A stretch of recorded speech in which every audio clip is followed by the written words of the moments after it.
Guys, look at this. I'm wearing a life jacket for the first time. And it's so very comfortable, so comfy, you know. I got the comfy feeling. Hey.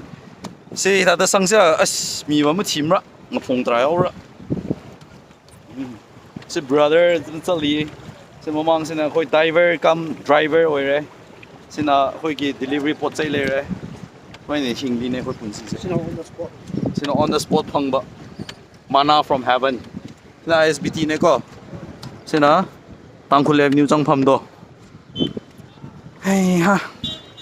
Nung sa se sa ing city. Sinep su wai he. So it's the day mang. Yung mi myam masam sa gi boat sem nari. Po pa changba thok pa changba taw nari. Rescue team myam su le nari. Am nuai re ko. That's the update ai huzik si delivery si tawraga.